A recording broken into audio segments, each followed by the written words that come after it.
Welcome back in for a NFL Draft special edition of the Cover 3 podcast. And with that, I bring alongside myself Dre from Dre Area Sports, Aaron from 49ers First Takes, and our special guest on this special occasion, that being Tony. He's right below me. He's going to bring the hot takes today and bring the heat after day one of the NFL Draft. We're going to get into the Niners making no picks and trading back twice, what day two can hold for Niner fans, and maybe some missed opportunities for the team on day one. But starting with Dre, how we doing? Draft day two is about 2 hours away. How we feeling, guys? I'm feeling great. I think what San Francisco did was the best thing they could have done. They acquired a additional second-round pick. They acquired a third-round pick, a fifth-round pick. I mean, they stand to make not only it's a draft high-level players, but they're in a position now where they can make a trade to get some really good players in there to help them out on the defensive front. Super excited. Luis Matos got DFA'd. Giants could go get him back. I'm really excited on all fronts here. I just can't wait to get started. Aaron? It's funny. I was listening to one of your co-hosts or fellow 95.7 The Game guys, and they were talking about how they think the Niners did a lot of their heavy moving during like free agency and stuff, and like how the draft is not necessarily an afterthought, but I feel like it's just extra. It's the icing on the cake. And I remember us talking about it, and then rumors saying that they could move out of the. There's going to be a lot of trades. I heard something say like Lynn said something about like he didn't have a ton of first round grades, especially where they were sitting at 27. So the first move back wasn't a surprise, but I did mention to my brother, I was like, watch, maybe they'll move back again. And that's exactly what they did. So I feel like they still have the ability to get a lot of good players right where they are if they don't move. And so I'm pretty excited that they'll maybe make some picks today and I can actually react to something, Yeah, I Tony? think yesterday was not a great day for 49er fans in terms of being a little anticlimactic. You wanted to know who that first-round pick was going to be, but a good day for the 49ers. I like the move back. Remember, their bread and butter are these picks in the middle to later rounds. When you look at the history that Kyle and John have done drafting, they've struggled a little bit with guys in the first round outside of maybe a Nick Bosa, who you didn't really have much of a decision there. So I like that they're accumulating picks within their sweet spot. I think that's a good thing, but there's a big caveat here. They need to hit a home run on this next pick, whether they trade it, whoever their next pick is, because what we don't want to do is look back 5 years from now and say, oh, the Niners traded back 3 times. And, Concepcion is a Pro Bowler now. And, all these guys they passed on, we can talk about them. There's some quality players, some guys that 49ers Twitter has been talking about for weeks that might be good fits. They said we're all set with. So that's going to be a bummer if whoever they pick ends up not working out. Well, that's the one thing I took away from last night was despite San Francisco passing on maybe some players that fans would have wanted to take, Omar Cooper Jr. being, I think, the big one of the bunch, which we'll get into him in a second. But the draft board, the way it's currently constructed for them, it's almost the exact same crop of players that we assume would be there at 27, then pick 30, now at pick 33, if they do indeed stay there. So I didn't mind the trade backs. I think I kind of loved them, if I'm being honest with you, simply because you get pick number 90, you had a 5th round draft pick to your board, and whether it gives you just simply more ammunition to make those picks, or maybe you can move back up from 90 or 127 and figure things out more at the end of day 2 compared to at the end of day 1. So I like their draft strategy, but it's a bold strategy, Cotton. Let's see how things work out. It may backfire in a big way for San Francisco, depending on if some of the players they passed on become superstars or whoever they draft on day 2 become duds once again. So a lot to look forward to today, but let's talk about those 2 trades they made, because I don't think fans minded the first one, but the second one, that I think is becoming the more controversial trade back because of who they allowed to be taken by the Jets with that very 30th overall pick, that being Omar Cooper Jr. All you guys have been involved in mock drafts and draft talk. When you saw Omar Cooper Jr. on the board still, was your initial reaction, oh, guaranteed San Francisco 49er? And then when you saw them trade back, did you say, what is John Lynch doing? Dre, where was your head at there? I was disappointed to see Cooper Jr. go somewhere else, but at least he went to the Jets, so they have no one to throw him the ball, which is great. But I was like, hey, look, this is a guy I would have loved to have, and this is a guy, of course, reminds me a lot of Deebo Samuel in terms of what he can do and break tackles, although he's not as big as Deebo. I think you could have gotten a lot out of Omar Cooper Jr., and he would have been a starter on day one. Like, he'd be your number 3 receiver going into week 1. But I actually liked the moves they made. He was probably the only guy that I was like, oh, man, that sucks. Because I think the guy they really wanted was Dylan Thieneman. I think that's the guy that they wanted. That was the number 1 guy. They're like, that's the guy we want to get. And once he got, picked by the Bears, and then Kalen Rutledge got picked up by the Texans, at that point they were like, all right, we're out of here. And look, they gained more picks. So I was actually happy with that move. I would have loved to see Omar Cooper Jr. in a Niners uniform, but I'm glad they did what they did, and I like the position that they're in going into today. Aaron? There's a lot of talk that KC Concepcion was, at least for some people, rumored to be really high on the Niners board. And I know a lot of us, while he's a playmaker and he's got speed and he's electric, the hands being a big issue. I remember looking over my brother and said, you want to get in Kyle Shanahan's doghouse real quick, be a guy that has issues with his hands. You know what I mean? And that, for a guy being drafted in the first round, even if it's at 27, you kind of want a guy that you could depend on to have good hands, especially if you're going to be putting the ball in his hand a lot because of the type of player that he is. I still, from all the mock drafts and stuff we were doing, I really want Denzel Boston if he's available and they're able to get him.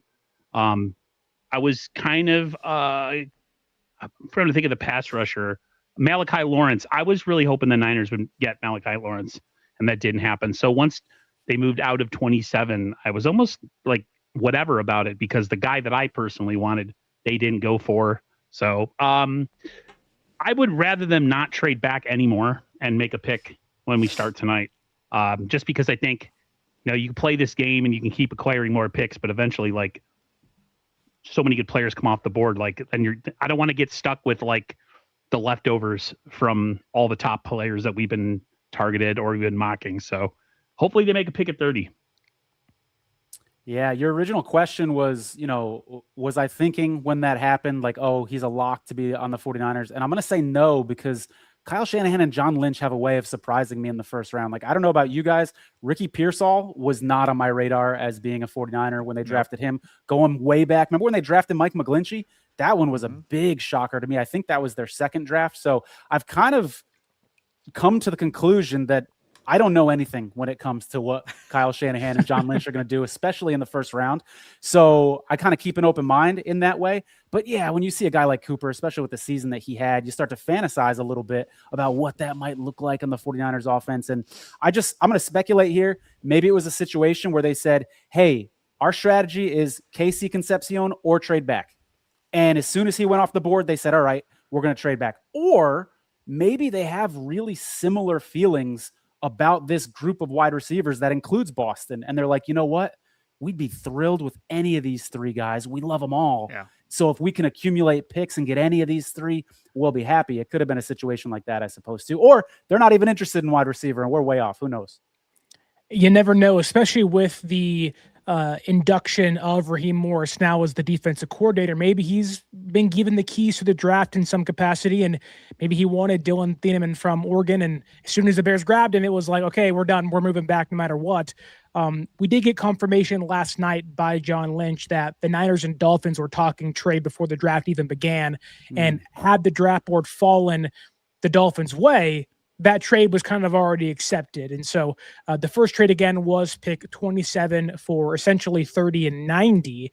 Now they are now at pick 33 via trade with the New York Jets, who took Omar Cooper Jr. But a lot of people, while they do like the initial trade back, the other part of this is, and Aaron kind of hit on it, was that you don't want to be left with the leftovers or the scraps from a very thin draft when it comes to the consensus first round talent.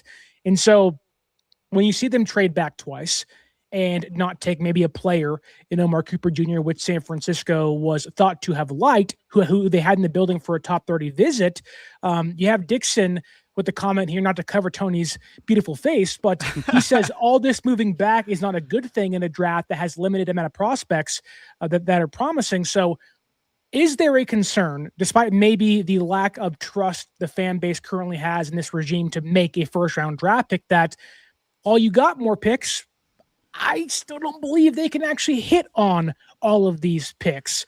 Where's your head at, Dre, going in the night two? And do you think at pick 33, 58, 90 that they can find instant impact players for this offense or defense this year? Well, I mean, going off of the intel that you dropped earlier, that the Niners have received calls from the Browns who are at 39, I would, if there's a trade where you could pick up an extra draft pick and move back to 39, I would definitely do that. But the guy I want them to draft is Emmanuel McNeil-Warren. They need a safety. They need somebody out there that's going to be a quarterback of that secondary, a guy with great instincts, a guy who can break on the ball. He has a good feel about what's happening on the field, smart player. I question his speed. I don't know if he's the fastest guy out there, but overall, I think the guy covers so much out there. You need that because, look, none of us, and I'm sure Lynch and Shanahan are in a similar situation, they don't trust Jair Brown. They don't trust Marquise Siegel. They're not going to go out and sign Pinnock. That guy's already gone anyway. He was terrible. So I think that EMW is the best player that they could draft. The one thing, though, is that if you fall back to 39, you still might be able to get him anyway based on, who's still in front of you. Because the one wild card in there is Jermon McCoy. If he wasn't hurt, this guy would have been gone already. But if the Niners make a move, let's say they don't make a trade and they draft Jermon McCoy, I think if that's the case, then they will look to trade Renardo Green and a draft pick and try to bring in a guy like a Kayvon Thibodeau or something like that and use him as leverage to get another player in here. But if I had to pick one player going into tonight without making a trade, Emmanuel McNeil-Warren is the guy I want because safety is a glaring hole in this team. I would love to have Denzel Boston, but at the same time, we already have, for the most part, two capable receivers. And I can tell you right now, we have nobody at receiver right now. Nobody. But here's the thing. If they don't draft a receiver with this pick, they're going to take one later on. But it wouldn't, I'm telling you right now, I've been saying this forever. It wouldn't shock me if after the draft they circled back and went after or tried to bring back either Juwan Jennings or Deebo Samuel. Because look, if you get Juwan Jennings, that's almost like getting a Denzel Boston anyway. Same size, but I think Boston's better. But a similar size receiver for that role. Aaron? I don't know. Safety, as much as I want the sexy picks, the edge rusher, the receiver, and it depends because they just cleared up a bunch of cap space. I don't know if we're going to about to touch on that. You will. So yes. could be something in the works. So like, I'm okay with that if that's the case. But they, every level of the 49ers defense has a pretty damn good like stud. You got Bosa on the defensive line, you got Warner at linebacker, but you guys are right. Like when it comes to the secondary, you got to have that safety, that center fielder that we haven't had really since oh my God, he was in the 2023 season. He was a Jimmy Ward. No, or Deshaun Gibson. Deshaun Gibson. We really haven't had a free safety since he left the team. Like a legit, everyday starter, like someone you can depend on to not make as many mistakes as a lot of the safeties have made especially last year. So if safety is where they go, I'm okay with that. There's a lot of other picks that I've been, thinking about that would love to see happen, like the Denzel Boston, or they go edge at tonight's, the first pick in the second round. But I'm kind of with Dre. Like if they go safety, I'm okay with that. Like I'm good. As much as I would love to see it be another player. That's the thing. You got to learn not to fall in love with any of these players that you see during the draft, because a lot of times everybody, at least I know Sterling, you mock a lot of drafts, you do it for a living. You're always left like totally just like disheartened that all these people that you mock to your team, all these perfect fits are not even anywhere close to what John Lynch and Kyle Shanahan are thinking. So if safety is where they go, I'm okay with that. Depending on what they do, maybe later today or down the road with this supposed freed up cap space. So who knows? For me, as a sports bettor, I'd love to see McNeil Warren be the pick because I've got a safety being the 49ers' first pick at 10-1. So I'd Well, love there you that go. as a bettor. As a fan, though, I think I might disagree with you guys a little bit. I think the 49ers' current crop of safeties are better than people think. And I think the 49ers have more, the 49ers staff has more respect for them than the average fan does. Don't get me wrong. When you look at their defense, no doubt, that's the weakness compared to the linebackers and compared to the defensive line. But I think once those young guys, and they are young, once they're playing in front of a good pass rush, a good front seven, I think they're going to look a lot better. And if you think back to the year Nick Bosa was drafted, if you remember all the way back, everybody was saying the Niners need to upgrade the secondary in this draft. They need to upgrade the secondary. They re-signed Jimmy Ward that year. They really didn't upgrade the secondary. They had Richard Sherman on the roster already, but there were some holes. And what the 49ers did that year was they said, hey, our secondary is just fine. You fans don't know what the hell you're talking about. We're going to upgrade our pass rush, and it's going to make the secondary better. And whether that's right or wrong, we can debate, but they've done it before. So I think they might be thinking the same thing again. Hey, we're fine at safety. We just got to upgrade the pass rush, and then it'll be a trickle-down effect. Those guys in the back end will look a lot better. They'll have another year of experience under their belt, et cetera. I know I'm in the minority on this take because I have debates on Twitter with people about it all the time, but I really do think those guys with another year of experience and a better front seven will look much improved. And when I say much improved, like B+ players, I think that there's the potential they can be that on this defense. Yeah, I think I would lean towards more towards an edge rusher, simply because you lost Bryce Huff, you didn't sign somebody in free agency, and I don't think this team is looking at Michael Williams off a torn ACL to say, go be my defensive end for 3 downs. They want to move him inside on 3rd downs. If you want to do that, you got to find some more pass rush to accompany him. So I think there are, at least whether it's 33 or 58, they got to find the edge rusher.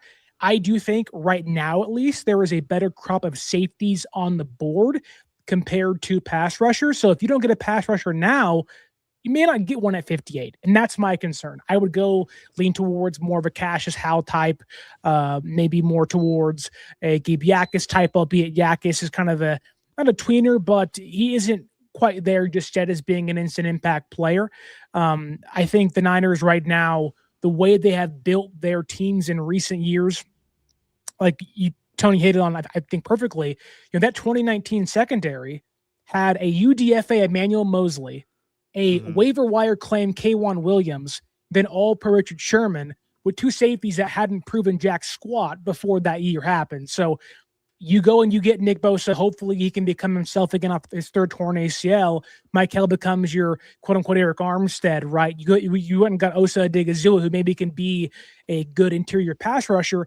Go find the icing on the cake to help improve the pass rush on 3rd downs, and you allow your cornerbacks and safeties not to have to cover for 6 seconds of play. They had 20 sacks last year. Nobody could get home in a playoff game against the Seahawks and rarely against Philadelphia Eagles.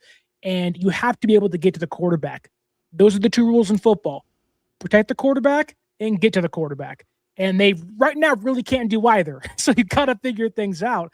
So I'm leaning more towards pass rush. But the way I look at day 2 to me, and Dre, Aaron, Tony, tell me if I'm wrong here, the Niners have to walk away with at least 2 positions, edge and safety. Now, I think safety is more maybe 58 or 90, maybe a trade up at some point near 90 or 75, who knows. But I don't view guard as this massive gotta-get need.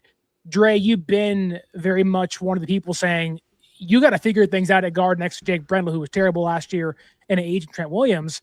If they don't get a guard at round 2 or 3, what do you make of their day 2 draft as a whole? I mean, to me, it's like, look, yeah, I would love to upgrade at the guard position, but I don't see it happening. The Niners have never been a team that invests heavily into the offensive line, other than Mike McGlinchey, Joshua Garnett, and those are older regimes anyway. I think for the Niners, they're going to be focusing on, like you guys were saying, either safety or defensive end. I originally thought that receiver was going to be their main target, but now, based on the way this has gone, I don't think receiver is their main target. If Casey and Concepcion was available, maybe then they would have tried to make a move. But even then, I don't think they were ever looking to trade up to get any of these guys. And so, if you don't take a safety, if you don't take EMW right off the bat, let's say you trade back or you do whatever, you take a defensive end like a Zion Young or whatnot, you still got guys out there like AJ Halsey out of LSU. I think he's really good. There are other safeties out there. There's Kilgore, there's Lewis Moore you can get way later on. So they could go that route. But I think that right now, unlike the Rams, right now they're trying to get the biggest impact player they can get on their team because they're trying to make a run this next season. And the fact that the Rams took Ty Simpson, who's a project who could have been like a second round pick maybe in the first round of 13. This is your opportunity to get an impact player now who's going to contribute on day one. And so I'm still stuck on McNeil Warren as the pick they got to go with. Aaron? I'm really high on Cassius Howell. I seen what you tweeted earlier, Sterling, and I would Doesn't he have short arms? He's like 30 and a quarter. It's not too bad. He's a speed rusher. That's cool. But they needed but get below the tackle. Yeah. Avoid the other guy's arms, and you're going to be okay. What was the biggest complaint we had last year, other than me bitching about injuries every single live stream and anytime we DM talk to each other? At least you could admit it. Okay, I mean, I was obsessed with it, right? The other thing I complain about is never getting any pass rush. That is their biggest issue, and they still really haven't addressed it. Osa is a great interior guy. He'll be a nice interior pass rusher, but they need... we talked about this before the draft, right? They need at least 2 players. I would love to see them draft a guy and then either trade for a guy or bring in an old veteran like in Joey Bosa or Cam Jordan or something. I know a lot of people will be like, oh, those guys. Only if you draft a player would I like to see another player like that come in. As much as I think I would be okay with safety, my heart wants edge, because if the draft falls the way that a lot of us think it will, I mean, if Chris Bell is there with your second round pick, do you make that move considering where he is, or you just don't? You think that's too early? I wouldn't even take him to Kyle begin Shanahan, with. no. Yeah. He's not on my board whatsoever. That's not a guy I would pick. But I mean, like, I get what you're saying. But when you look at your defensive ends, right, your edge rushers, when you look at those two, or you look at that position, who stands out to you that's still left? It's Zion Young or Cassius Howell. And are either of those two, TJ Parker, but are either of those three the impact edge rusher that you're looking for? I don't know if they are. I don't know if those are the guys that are going to get home on a consistent basis. Now, you could say, well, the double team is going to go to Nick Bosa, so they're going single coverage, one-on-one. So that could be beneficiary for both Zion and Cassius Howell. But I just don't know if those are the guys that I look at and say, hey, if I get either one of them, that's going to be a huge difference maker, not only next year, but in the future. It almost feels like, hey, let's get a safety, and before we even get to our next pick, let's make a trade and try and get a defensive end, which I'm sure they've already reached out and put feelers out there to see what they could get.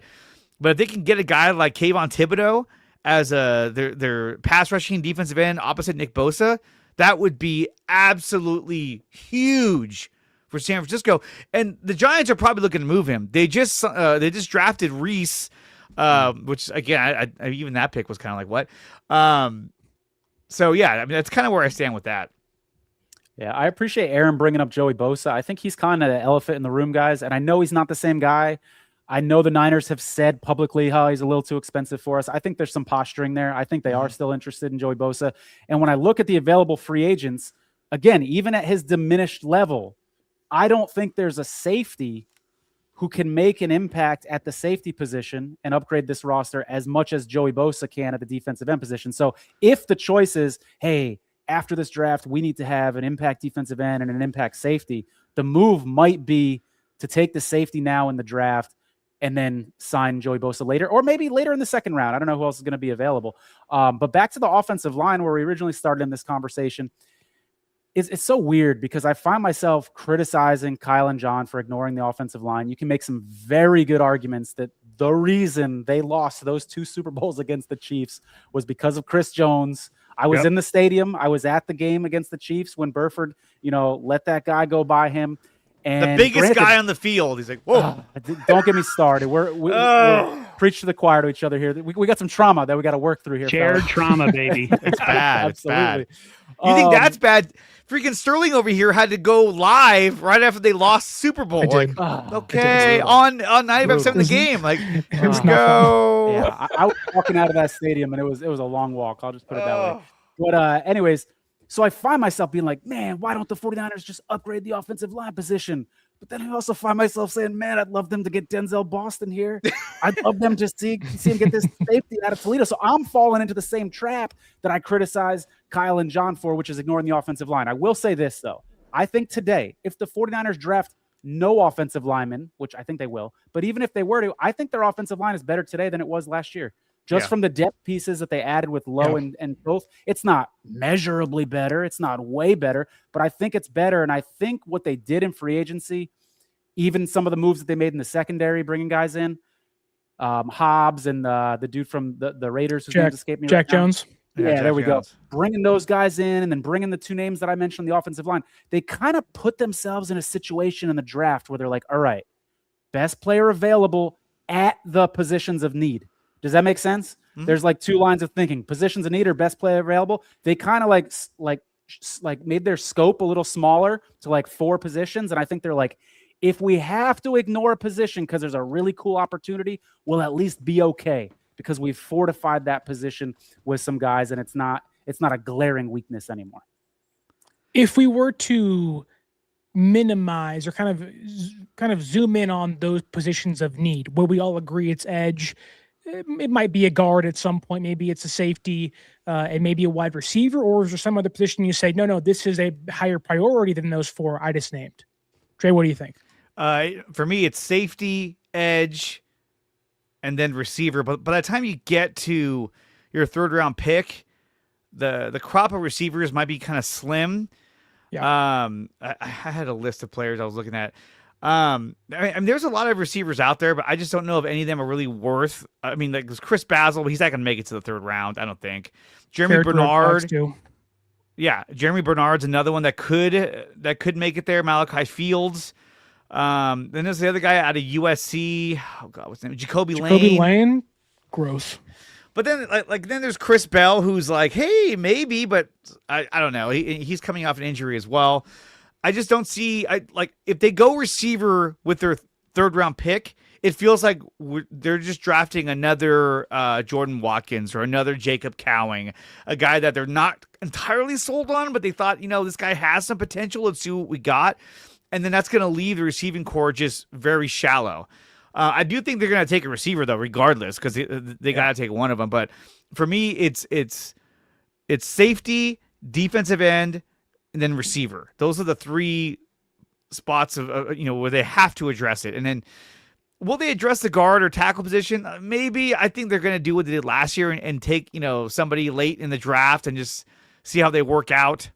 We saw that last year with what was his name? Connor Colby, thank you, which we all thought was like, this is the guy, this is it. And then the second game he played, we were like, this is not the guy, we got to get him out of there. Where's Spencer Burford? Like, oh, so it's bad when we're calling for Spencer Burford. Yeah, when you're calling for Spencer Burford, you're like, uh-oh. So that's kind of where I see it going. But the thing is that with Jermon McCoy still on the board, I could see a lot of teams calling to try and move up to get a guy like him or an Avion Terrell. I really like Avion Terrell. So there is a lot of guys. Funny enough, that is AJ Terrell's brother, who was a Raheem Morris pick with the Falcons, I believe. So there you go. Okay. Maybe. But I don't know. If you draft a corner, then it feels like you have to make a move as well. So because you can't just hang on to all these, you can't put Ronald Gray on the bench. Like, all right, you're gonna be backing him up now. Like, then why would you even draft in the first place? So there's a lot of crazy stuff. I mean, even if you don't go edge leading off, you got guys like Mason Thomas who are still out there. Yeah. I don't really like Kieran Crawford. I've seen a lot of people bring up his name. I'm like, I'm not really. I know I don't. Romello Height, LT Overton, like I do like Height. He fits more of the Cassius House speed rusher mold off the edge rather than some of the more inside powerful guys. But Derek Moore is another guy who might be there as well. Also a very powerful edge rusher, probably doesn't fit their speed mold. But to Aaron and Tony, we've seen this regime rely on Chris Forrester to develop guards and tackles and offensive linemen, where they've kind of banked on his coaching ability over drafting some high-end guys in round 1, 2, or 3.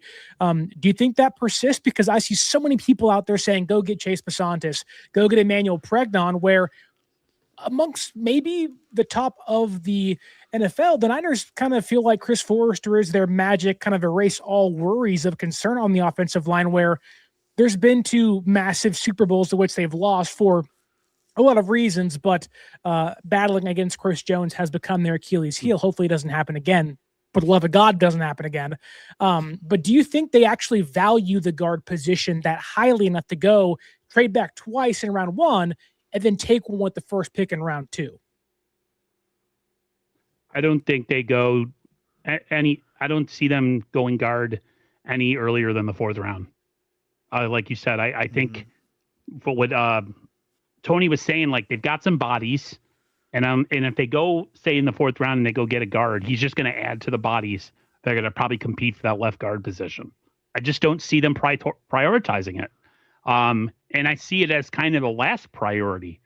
You can switch safety and edge like with Dre, but I pretty much agree with Dre in the order that he kind of said it. You know what I mean? With the 2 of those, swap them out whichever way you want them. But I feel like guard is the last priority. It's their track record. What have they done over the last 10 years that makes you think, oh, they're going to change it up this year and they're going to surprise everybody? No, they're going to go with what they always do. They're either going to go with, a playmaker on offense or a defensive player. I just don't see them going guard any earlier than the 4th. I just don't. Just based on track record. I think they have enough bodies in there right now. You bring in a 4th round pick. I don't know. Maybe you bring in a UDFA after the draft, and that's their left guard competition for training camp. So, yeah, I agree with everything Aaron just said. I think Kyle has a tendency to kind of arrogantly think that he can use his scheme to sort of make the inefficiencies on the offensive line not matter anymore. Where I think things could be different this year, and maybe this is just wishful thinking on my part because I would like to see him get an offensive lineman. They were so bad at creating holes last year for CMC. What was CMC's yard per carry last year? I don't know what it was, 3.9, 4.7, whatever it was. It was so bad. It wasn't good enough. It wasn't good. So sometimes you need a wake-up call. Sometimes you need to get slapped in the head to realize that you're being stubborn and you need to change your ways. And if ever there was a slap in the head, it was the season that CMC had at running back last year to make the 49ers say, you know what, we can't do this again. But going back to the original question about like the positions that besides those ones that we keep talking about, I think center too, or maybe we're just talking about guard center interchangeably here. I don't think anybody would be sad to see them later in the draft get a center that could compete with Brendel, maybe someone that can play center and guard position. And the other one that we haven't talked about, and don't get me wrong, it's not in the same tier as these other positions that we've talked about, but it's probably the next tier down, is backup running back. And I think when you look at CMC's load last year, they cannot do that again. I'm going to repeat it. They cannot give CMC that many carries again and expect him to stay healthy. That was like a miracle last year that he didn't break down with the substation issues, if you believe in that, and just the number of carries that he had. They have to get a backup running back. Now, there are some guys on the roster, but they're just complete unknowns. I actually have a little bit of faith in them. I'm like, let's give these guys a shot. They should have got carries last year.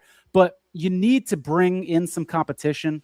You need to have that guy because CMC is going to go down. Like, I have no faith this guy is going to last at his age 16 or 17 games this year. So I wouldn't be surprised if that's why they made some of these deals yesterday, because they have a running back that Kyle has fallen in love with, that they plan on taking in the 3rd or 4th round. We've seen it before with not so good results. They traded up for Joe Williams. They traded up for Isaac Garendo. I mean, Kyle falls in love with running backs, and that might be why we saw those trades that we saw yesterday, because he's got his eye on someone he likes. Unfortunately, it's not the best running back class, so let's hope it's not Mike Washington, who is basically Isaac Garendo minus the receiving ability. But I think Tony brings up a really good point of that. we have talked and they've talked, the team has talked about wanting to salvage Christian McCaffrey's legs. And they've done it for the past couple seasons. And even McCaffrey himself, for the first time, has seemingly kind of given the team a green light to say, I don't mind getting an RB2 in the building. I want to preserve my legs and be able to play the next couple seasons and get an RB2. While they didn't do it in free agency, Brian Robinson left to go to the Falcons. Maybe that person is Jordan James, who knows? But maybe getting a guard and taking the pressure off of Christian McCaffrey to create holes or take so many hits, 2.5, 3.5 yards within the line of scrimmage, maybe that's how you salvage CMC in 2026. He had 450 touches last year. You can't do that again. You want that closer to 300, maybe even less at times for a player that's getting older like he is late into his career.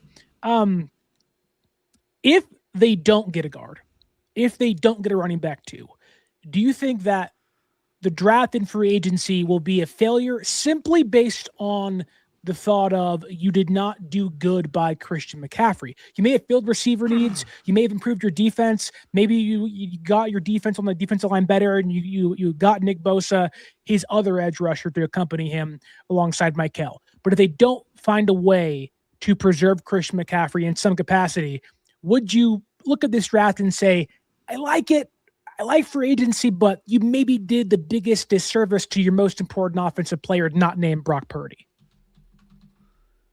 Trey?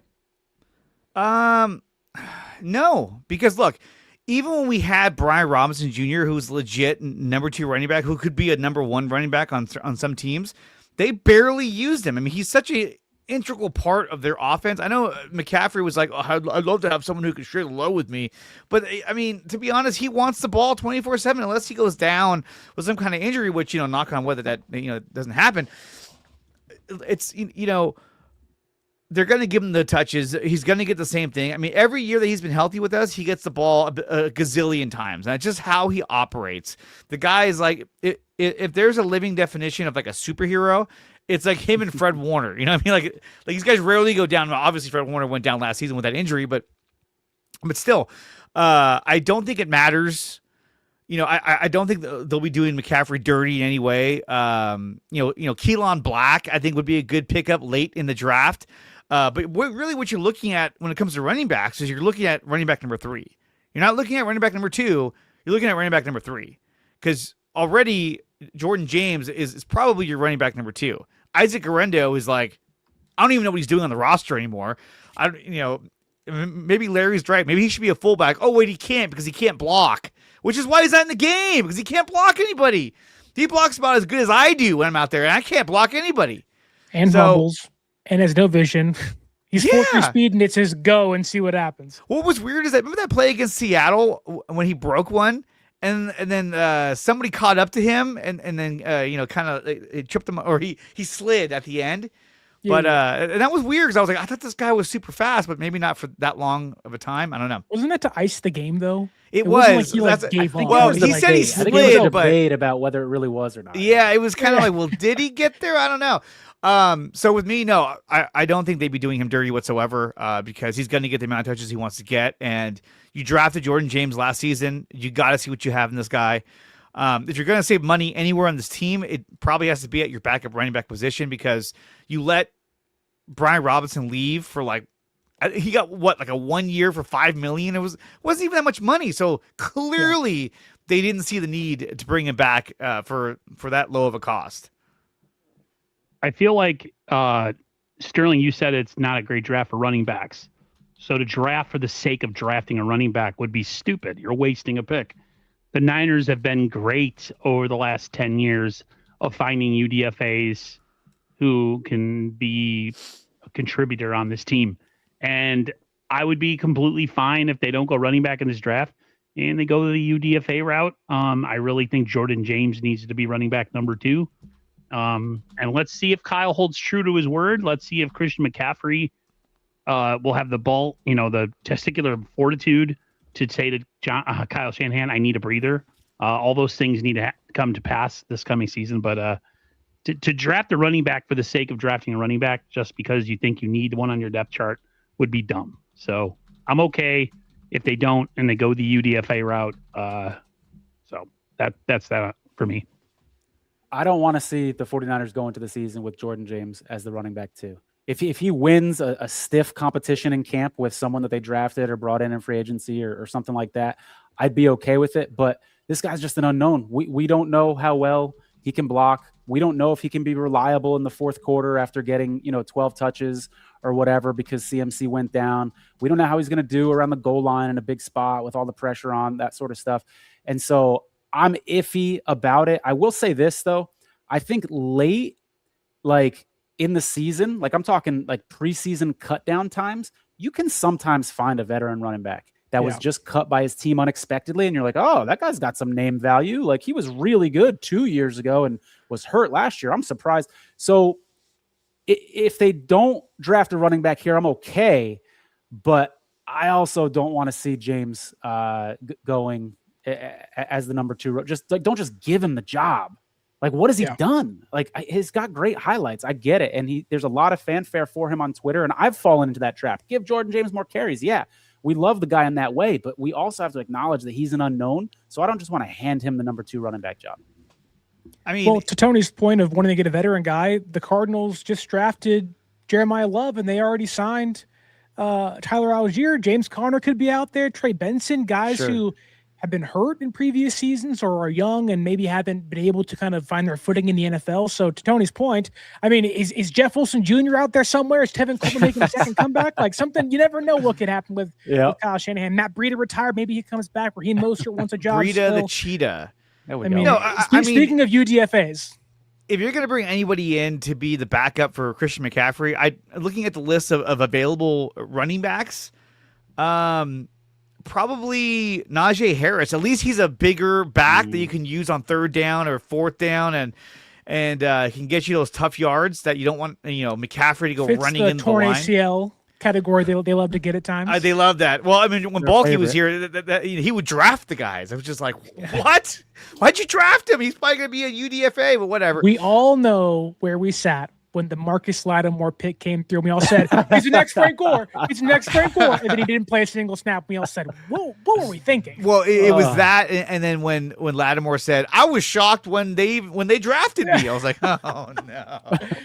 Then you watch the video of his knee. You're like, okay, I get why you said that. That was Ty Simpson last night when Sean McVay was like, hey, cool, all right, see you later. Like, I mean, what a disaster that was. Anyway, how can you do that? How can Les Snead? How can you make that pick with Ty Simpson? You're one game away from the freaking Super Bowl, and you go after a project quarterback. You could have got anybody out there. You could have got Kenyon Shadiq. You could have got so many good players that were out there, and you went for Ty Simpson. Yeah, Lemon, who you don't like Mekhi Lemon because he's kind of crazy, but he's still. a moron. I was just like, who is this guy? I'm sure he's very talented though, he is. But there were so many players you could have got out there, and you went for a quarterback that probably wouldn't have even been selected in the first round. That was terrible. And McVay, I've watched the video so many times. He was pissed. Yeah. And did you guys see the video from the day of the draft or the day before when he was talking about the number 13 pick, and they're like, "What about Ty Simpson?" He was like, "I don't see him as our 13 pick, but like he was not. You could tell he was like, yeah, I'm not." He said he had never talked to him. Yeah, he was like, I haven't watched much tape on him. Not happy. But for Les Snead. Good for them, though. To tell his mother. Good for us. Good for the 49ers. I know, but check this out. Les Snead told Ty Simpson's mother because they were conflicted on should he enter the draft, and he said, I would. I think he's a first-round pick. When we talk about Mike Vrabel and Dan Rossini, I think we got to look at Ty Simpson's mom and Les Snead. Something was going on there. Like, are you going to draft my kid? Oh, yeah. I'll draft your kid. You know what I mean? It's just weird. You're one step away from winning another title, and you have arguably the best quarterback in the NFL. You have the current version of what Tom Brady was in his era. You have that guy who's like, get on my back. We're going to win this freaking game. And you draft his replacement? So now he's going to be like, there's a reason why when the Patriots drafted Jimmy Garoppolo, that Tom Brady was like, I want this guy gone. I don't want this guy here. I don't want to have to look over my shoulder at this idiot. Get him out of here. And they traded him to San Francisco. They're recreating that same thing with this. But unfortunately, I don't think Ty Simpson's going to amount to much. But I could be wrong. But I just think the Rams were like, hey, we're not going to improve next year. We're not going to get an impact player. We like the guys that we got. Like, what? Aging Devontae Adams? Like, I don't get it. I don't get it. To me, that was the biggest shock of the draft. When I saw that, I was at my kid's soccer practice, and they announced Ty Simpson. I was like, you've got to be kidding me. It reminded me of the J.J. McCarthy pick from the Vikings. Like, I thought, I was like, man, when's the last time I've been this shocked in the first round of a draft? And I was like, oh, yeah, it wasn't that long ago. And that obviously looks like isn't going to work out for Minnesota. But as someone said, I think it is good for the 49ers. I'd much rather. Yeah. And you can play this tape back in 5 years, and maybe he ends up being a good quarterback. And I sound silly for saying it today, but for where things stand for next season, and the Rams and 49ers are in a similar spot where they're in a sort of a closing Super Bowl window. They want to win right now. That was a great decision for the 49ers that the Rams made there.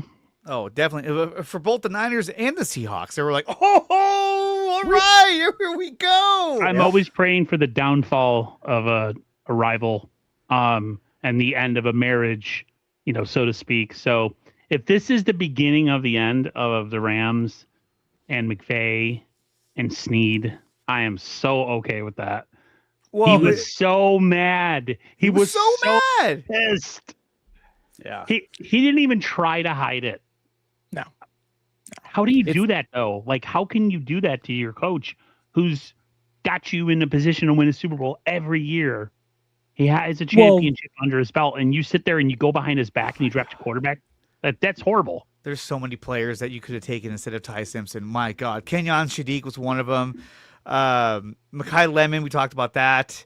Akeem Mesidor, Dylan Thieneman. There's just so many players you could have got that would have been like, yeah, they're going to help me right now, and we're going to help us win a championship. Instead, it's like, hey, we're going to get you ready to possibly take over for Matt Stafford. Like, I was thinking they were going to draft somebody like Denzel Boston.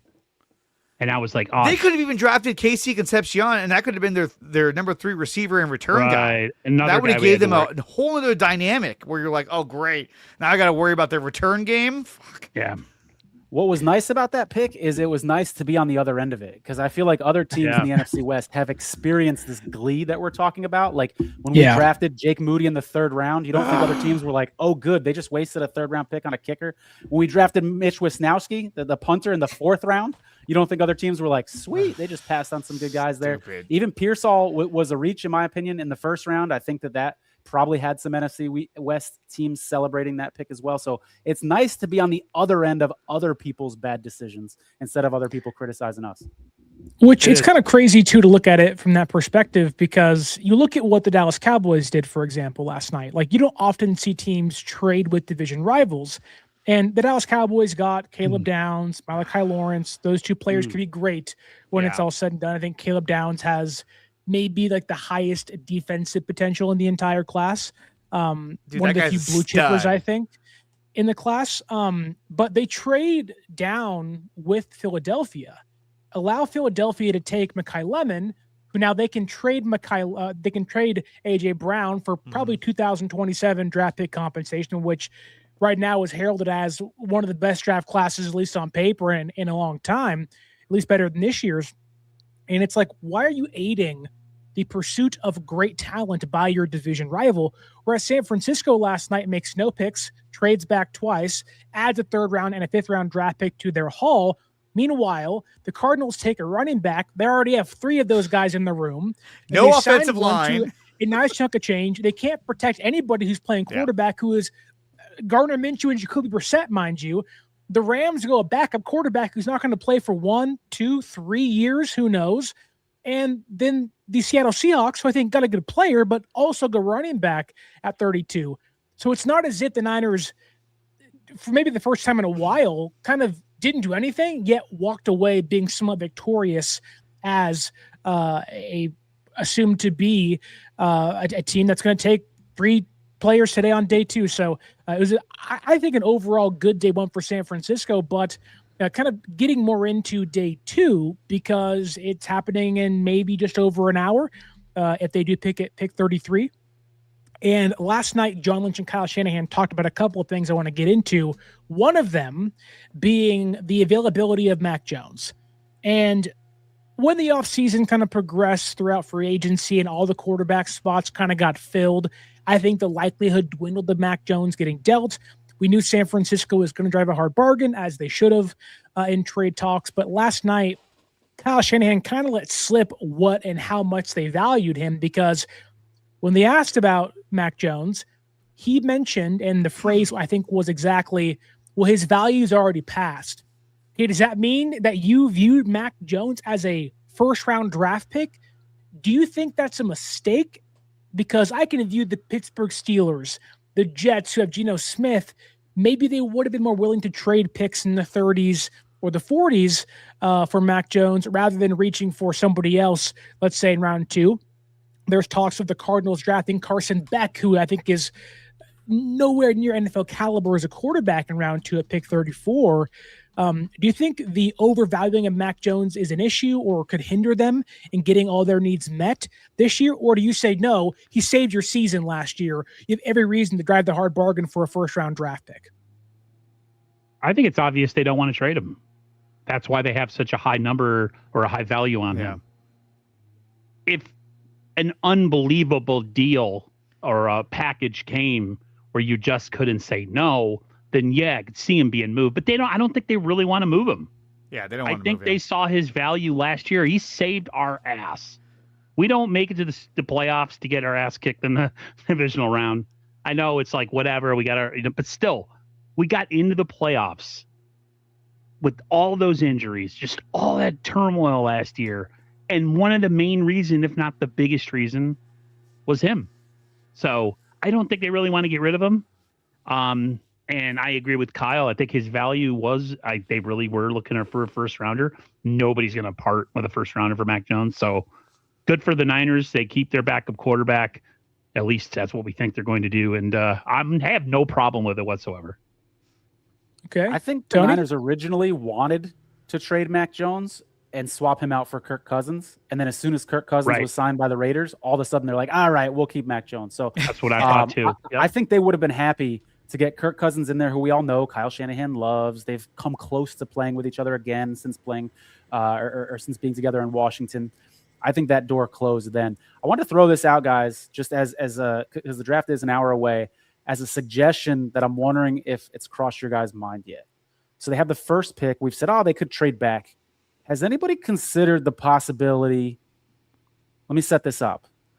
They could work the phones all day. They could work the phones all night. So they could be getting creative here. John could be. Could the 49ers trade this first pick in the second round for a 1 next year? We talked about how that draft class is so much deeper. I know the idea of it's a little icky because we want the 49ers to fill holes now, but I don't hear anybody talking about this possibility. And with a whole night to negotiate and get creative, could they trade this 2 for a 1 next year with some other pieces involved potentially? I wonder, and they've got another 2 later in this round, so they can still get a guy to fill a big hole. I would point to last night and why I would say no, because there were 7 to 8 trades last night. Not a single 2027 draft pick from round 1 to 7 was moved in any of those deals. Yeah. And if teams are being that close to the vest, the chest of, we don't want to move our 2027 draft picks, which could be a reason why San Francisco said it's not worth trading Mac Jones for 2026, because if he leaves, maybe we can get a mid-round 2027 round draft pick, which could be worth what is equivalent to a second-round draft pick or a third-round draft pick this year. So I don't think a team would do that unless they're desperate enough. Let's say a team wants a quarterback and it's Mac Jones. Would you trade Mac Jones in this year's second for a mid-first rounder next year? Maybe that, again, that kind of all goes back into, what other teams want to do and their draft boards. But the way the draft went last night, I don't think indicates anybody wants to move anything in 2027, whether it's first, second, or even a 7th round draft pick to get somebody this year. Yeah, I agree. I don't see them doing that. It'd be interesting if they did, and obviously if they gained a player out of it, or probably had to move some players in order to get that first round pick. But I just think, back on Mac Jones, they're not going to trade him. They're not going to move him. I think they did consider it at one point, but with the offensive line being our offensive line, which usually sometimes can be really crappy against elite pass rush, they want to have that backup quarterback that if Brock goes down, all right, Mac, you're in. We know what you can do. It's like you have a 2 quarterback system. So, but yeah, I think Matt Jones is going to stay, and the Niners could do a huge trade starting off today, but I don't see it being something that would benefit them next season or next year's draft. I think that it's something that they're going to move back like with the Browns and get 39 because there's got to be somebody right now who they really, really want. And then if they make this move, they could say, hey, if we jump back to 39, we can still get this guy because the teams ahead of us likely aren't going to draft this guy or don't have a need for this position. I just think you can't pass up Emmanuel McNeil-Warren. The guy's a first-round talent. I just, for me, I can see Is he? I think he is. Because he didn't go in the first round last night. He didn't. I thought he was going to. First round talents in this draft. I mean, neither did what's his name? Cooper DeJean. How didn't go? Yeah, it's true. Cooper DeJean didn't go, and now we look at him and we're like, man, that guy would have been amazing on the Niners. So, yeah, that's sort of where I'm at with that. Aaron? What was the question? I forgot.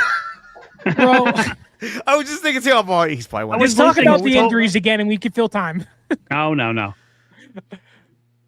What? No. What? The question is do you think that they would make a move to trade for a first rounder in next year's draft by trading this current pick 33? Pick?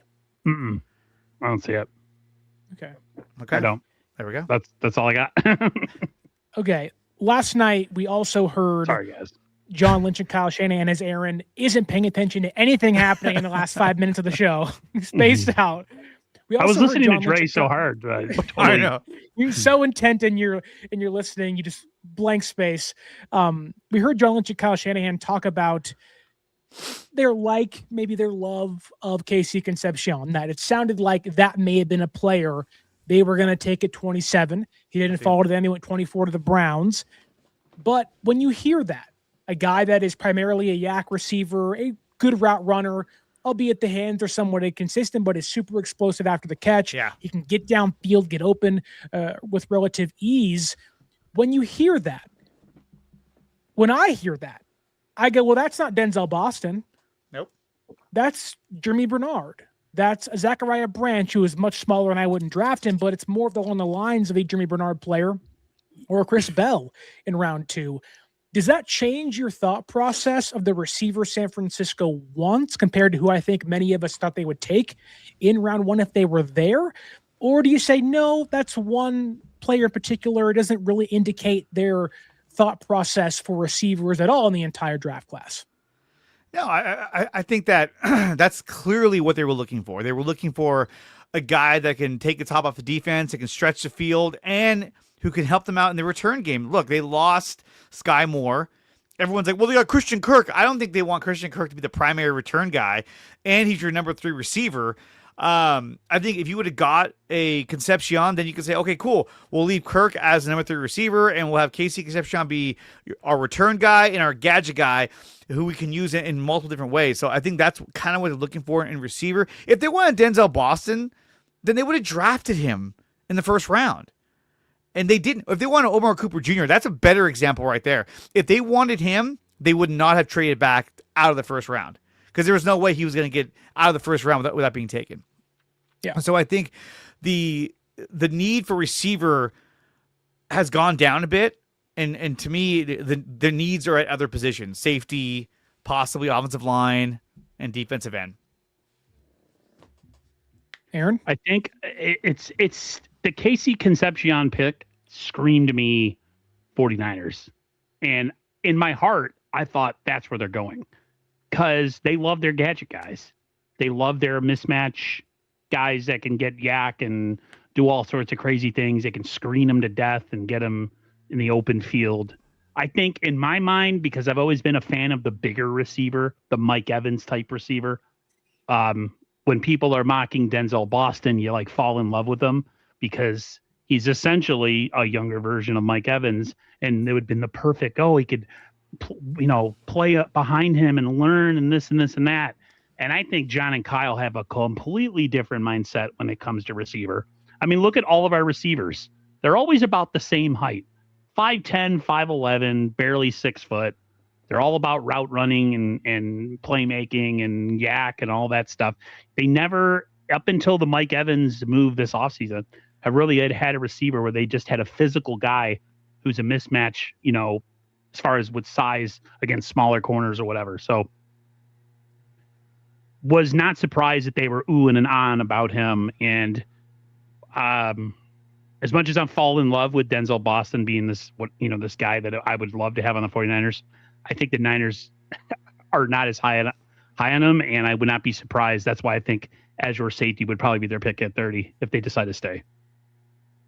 I think there were probably some internal conversations about trading up for Concepcion, and they got gun shy, and they didn't do it. Like I said earlier, I think if he was there on the board, they might not have traded back. They might have just went with him. It just makes too much sense for all the reasons that you guys were talking about. And he's a kick returner. Like, it made too much sense for them not to have those conversations.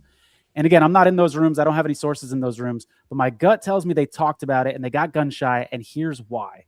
When the 49ers have traded up in the past, it has gotten ugly. I'm going to read you guys a list of all the guys they've traded up for in the Shanahan Lynch era, and get your barf bags ready. Let me Get buckle your barf in. bags ready, okay? Let me buckle in. It starts with 2017 Joe Williams, Oh, CJ Beathard, Oh, Reuben Foster, Dante Pettis, oh. Tarvarius Moore, Julian Taylor, Dre Greenlaw. That's the good one. That's the good one. That's a really good one. Brandon The one of Ayuk. 6. Brandon Ayuk. People will say that this is a good one. I'm going to call this neutral and give this like a yellow grade, because if you look at who else was around and on the board and what's happened with Ayuk, it's not even as good as it looks. But then we've got Charlie Werner. We've got Trey Sermon, Trey Lance, of course, we all know. Jair Brown, Dominic Pooney, who I think this can look good in a couple years still for Pooney. Guarendo, who's done nothing. Siegel, we'll see. Right. It's not So funny anymore. I think they've had this position in the past of, listen, if there's a guy we like, we're going to go up and get him. And I'm like, guys, this is your motto that you live by. Why aren't you going up and getting Concepcion? I think they got gun shy because of their failures to trade up in the past. Does that make you maybe a little worried that because they traded back and got some more picks, and say they felt like that was a guy they loved in the draft and said, if he's there, we'll take him, but weren't willing to give up the compensation to go up and get him? Does that mean, one, they just didn't love him enough to do so, or two, to second guess themselves? And do you want your front office second guessing themselves in the NFL draft and what is deemed to be a win now type of year based on who they signed in free agency? To me, I'd rather have my front office go all out, get the guys you want. If they suck, then you'll get fired. And you live by the sword, die by the sword. It's kind of been what they've done the last couple of years, or almost their entire time in San Francisco. But if that's changing, does it make you more hesitant who they take on day 2? Because maybe they don't like any of these guys, and that doesn't have the conviction you want from your front office in a very pivotal draft. Yeah. Are they second guessing themselves? I think it's probably a pie chart of reasons why they didn't make that move. And another thing on that pie chart would be just the fact that they've got so many holes to fill. And I mean, we like that they've accumulated picks because now they can fill holes. Imagine if they had even less picks because they had traded up. We'd all be like screaming, oh my God, we can't fill all these holes. So I think it's probably a lot of reasons, but it does make me question how good I'm going to be feeling after the second round of this draft. Absolutely. Because as I said to start the show, they've historically not done well early in drafts. So I'm a little nervous, but I guess we'll say cautiously optimistic. You know what? I'm not nervous at all. You know why? Because we added Mensa, or what was the guy's name from the Vikings? The former Kwesi? GM? Yeah, Kwesi, whatever. Okay. Well, we brought him in, and we're using Chat GPT to help us out with the draft. Obviously, something's working right now because they did a great job. Hey, we got Matt Eberflus in the room. You only get smarter when you add that guy to the room too. So they're probably using Claude and Grok. And they're using every resource possible. Like, okay, Grok said we should trade back. I think we should do it. Okay, let's go. So, hey, let's go, dude. Let's go. I think if they do trade back, I don't see them going back to 42 or in the 50s, because to me that's too far back where you can't get that elite playmaker. If they go with the Browns and trade for 39, you still can. I just don't see how you pass up EMW. But honestly, Casey Concepcion, he should have gone to the Rams. That would have been I was thinking that such too. a gut shot for the Niners. Like, oh, God. Imagine him on end arounds. Imagine him like you're trying to cover Puka Nacua and Devontae Adams, and that guy leaks out. You know, he's like a Tyreek Hill almost. It's like, oh, no The way. entire defense would have pulled a hamstring trying to cut them Yeah, on the they're like, back end. oh, So it why would they have have been a to get this problem. guy? Do Instead you of guys? Ty Simpson. Sorry. Do you guys It's the think same. maybe the Niners are just gun shy about bringing in another fragile, smallish receiver and worried about his, injuries and No. how well he'll stack up? Because I mean, you look at Watch them draft a 5'8" Zachariah Branch tonight. Right. We're going to be like, what No. the hell just happened? I think Tony's right on. I think that, they've been burned before when they trade up to get these guys, and they look at the draft board and they say, hey, look, there's a crap ton of talent still on there. We don't need to force the issue make a trade for these guys. I mean, would Concepcion be an awesome fit for the Niners? Yeah, I think he would have been. But they weren't in a position to say, hey, let's do that. No, there's plenty of talent there. And look at EMW is right there. He's right there, even though I think they're going to trade out of the spot. He's right there to take. And it's like that guy, people were mocking him to go in the teens or in the 20s, early 20s in the first round. So, yeah. Thieneman was the guy. Once I would say once Concepcion and Thieneman got picked, it was like, all right, we're out. It does seem like San Francisco is gearing up for something, whether it's big, small, medium-sized, fun size, grande. I don't know what you want to call it, venti. I don't know. I love fun size. Yeah. But last night, it kind of flew under the radar initially, but it gained some traction overnight. San Francisco redid Osa Odighizuwa's deal last night to free up some cap space. And they freed up roughly $11.6 million in cap space. And one of our friends, Jason Hurley, who runs he's the Niner cap guru of the fan base, he runs NinersCap.com. He put out that before including the dead cap with whatever happens with Brandon Ayuk and Trent Williams' extension, the Niners roughly have $68 million in cap space to maneuver this offseason. That could be enough to add an edge rusher or somebody else in the next few days of the NFL draft. And we've heard so many names like Nick Herbig of the Pittsburgh Steelers, Alex Highsmith, who I think would be a great addition to this roster, or Kayvon Thibodeau. When you see San Francisco redo a deal they didn't have to redo just yet, what does that make you think they have in store, if anything? And do you believe it maybe could be to fill one of those needs we've been talking about all day, safety, edge, guard, or something along those lines? They're going to go trade for Max Crosby. No, I'm just kidding. You never know. No. Grenard is a guy they could make a move for. Grenard or Thibodeau. I heard somebody talking about Brian Burns. I don't want Brian Burns. The Giants wouldn't do that. Well, and also what Sterling said too, how you were like, a lot of those sacks were cleanup sacks. Like they were already going down. He was like, he's Leonard Floyd. He's a cleanup sack guy. He doesn't actually have any moves. But if the Niners make a move to get a defensive end, that would be gigantic, especially a starter opposite Nick Bosa. If it's Grenard or if it's Thibodeau, I mean, at this point, other than the offensive line, like this is like Super Bowl, here we come. Like we're going to be contenders this year. Obviously bearing any health issues. Yeah, I think as hard as I've been on Lynch and Shanahan, Lynch is great with the trades. They struggled drafting in the first round. I'll talk about that ad nauseum. I mean, Trent Williams, CMC, the year they brought in Emmanuel Sanders, that was big. They've been creative. I could see something like that happening, and maybe it involves this first pick in the second round.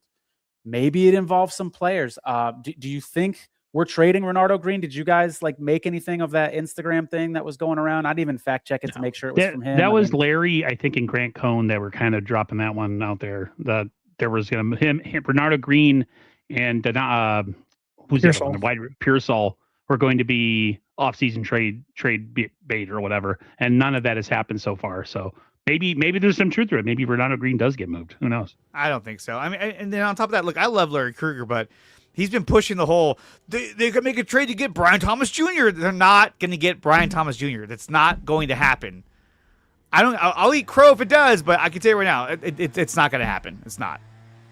Yeah, I would lean towards more of them not wanting to trade the draft capital they just acquired last night And I think or if they do trade it, it would be more so pick 127, a fourth round draft pick, or maybe it's pick 90, something that they view of that. Let's say there is a massive run on the edge rushers, let's say from pick 33 or 34 to 58, and they don't get one. And they're like, oh crap, we can adjust now because we saved 12 mil off of Odighizuwa's deal, excuse me, and we have money to maneuver around with. Like, there's talks that they can have $40 million in carryover cap to help pay for Brock Purdy, Fred Warner, George Kittle's Trents, and Christian McCaffrey's extension. So it could simply be a move for the future for financial gain. That could definitely be it. It could be an indication that maybe they are going to cut Brandon Ayuk post June 1st and move his dead cap through 2 years instead of 1. Or it could be them taking a big swing on day 3 or maybe late day 2 for Kayvon Thibodeau's out there via trade, Alex Highsmith, Nick Herbig, Jonathan Grenard, who I think could be a great addition to the roster. But when I heard that, I was like, they're cooking up something, whether it's something small, minuscule, but you don't do that unless you have something planned or in mind in the future. But quickly, it's super random. It was really random. It was like kind of in the middle of the draft. They didn't make any picks, but we're redoing deals while we're doing so. Quickly, though, about 5 minutes, Dre, Tony, Aaron, give me your prediction for day 2. If they do pick at 33, who is the prospect you think the Niners take for their first pick in this year's draft?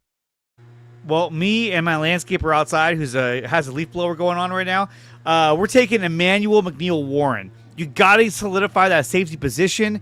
And I agree with Tony that I think the team does feel really good about, personality-wise, Jair Brown and Marquise Siegel, but he's EMW is too much of a for sure thing, in my opinion, to pass up on. So that's who I'm taking. Aaron? Cassius Howell. I'm going to take him. I'm going to go edge.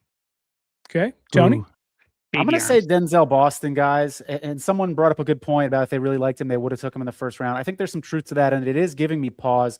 But ultimately, I think he can really replace some of that production from Juwan Jennings. He can be that third down guy. Actually reminds me a little bit of Jennings. He's a willing blocker. He's not really a big separation guy. And I don't think Mike Evans is the perfect. Like, Mike Evans is obviously better than Juwan Jennings. Don't get me wrong. Yeah. But I think they're still missing that guy in this offense, and I think that could be Denzel Boston. Okay, I'm going to go with Cassius Howell. We have 2 Cassius Howells, the Denzel Boston, and an Emmanuel McNeil-Warren. I think 3 prospects that could be day 1 impactful players, which John Lynch did say they want to find in this draft. So the numbers may be dwindling, but there are still a handful of players in this year's class that can certainly help them on day 1. Tony, you are the guest of the show, so go ahead and tell the folks, over 300 people watching on YouTube right now, I believe. Tell them where they can find you on social media if you're on YouTube and platforms like that. Yeah, for sure. On Twitter or X, it's Tony's Market Tips. And I also just created, you guys are going to love this, I created a new Twitter handle. It's got like a few hundred followers on it. Bosa was held. For all the bitter 49er I've fans seen that out account. there. I've seen that account. That's I me, didn't know baby. that was you. Yep, that's me behind that. So I'll follow Bosa was held and Tony's Market Tips. I will admit right now, I'm pretty deep in the Mike Vrabel and Diana Rossini scandal. So you might visit me now and be like, this guy's 10% Niners, 90% that. I do get a little bit more into the Niners when crazy stuff isn't happening in the NFL for sure. All right, Dre, Aaron, tell the folks the exact same thing. Let's get on out of here because we have 45 minutes until the San Francisco 49ers are on the clock at pick 33. Dre, where can they find you? You can find me over on YouTube at Dre Area Sports. You can find me on Instagram, X, and Facebook over at Dre Area Sports. Subscribe. That's the best way to support all of our channels. Just subscribe. Just do it. It's worth it. Aaron? 49ers First Takes on YouTube, Instagram, TikTok, and X. You can follow me any of those places. Like Dre said, subscribe to the channel. Subscribe to all of our channels, because it really helps. Yeah, don't forget to like, share, and subscribe to all 3 of our channels. Follow Tony for some Diana Rossini and Mike Vrabel updates that are coming out every single day because I am enamored by what the NFL may do to Mike Vrabel, but also what Rossini's future looks like as a reporter, which right now seems somewhat non-existent because of what transpired. But Niners on the board, pick 33 in 44 minutes. Cannot wait to see what they do. Guys, it's been a blast. Don't forget to like, share, and subscribe wherever you're listening or watching, whether it's Facebook, YouTube, or Twitter. And as always, Go Niners. More importantly here, stay faithful.